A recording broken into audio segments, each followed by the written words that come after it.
एक गांव में रामू नाम का गरीब किसान रहता था। उसके पास बस एक छोटा सा खेत था। दिन रात मेहनत करता, लेकिन फिर भी पेट भर खाना मुश्किल था। एक साल सूखा पड़ा, फसल बर्बाद हो गई। हार मानने के बजाय रामू ने दूसरे गांव जाकर मजदूरी की, पैसे बचाए और फिर से खेत में मेहनत शुरू की।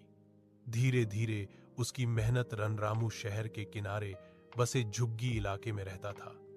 पिता रिक्शा चलाते थे और माँ लोगों के घरों में बर्तन धोती थीं।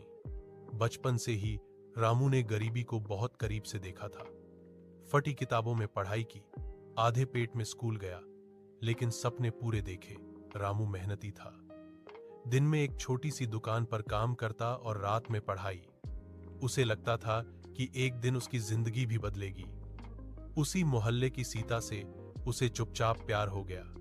सीता भी गरीब थी, पर उसके पिता चाहते थे कि बेटी की शादी ठीक घर में हो। कई साल बाद रामू ने थोड़े पैसे जोड़े और हिम्मत करके सीता के घर रिश्ता भेजा। शुरुआत में सब ठीक लगा, तारीख भी तय हो गई।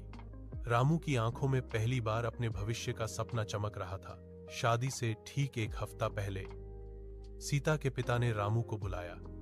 बोले, लड़का अच्छा है, पर तुम गरीब हो, दहेज में कुछ नहीं दे पाओगे और तुम्हारी कमाई भी बहुत कम है। रामू चुप खड़ा रहा। उसके पास कहने को कुछ नहीं था सिवाय सच के। मैं मेहनत करूंगा, सीता को खुश रखूंगा, बस यही बोल पाया। लेकिन समाज की शर्तें भावनाओं से बड़ी थीं। रिश्ता टूट गया। शादी की तारीख पर रामू ने अपने कमरे में बैठकर नई खरीदी हुई सफेद शर्ट को देखा, जो उसने अपनी शादी के लिए ली थी।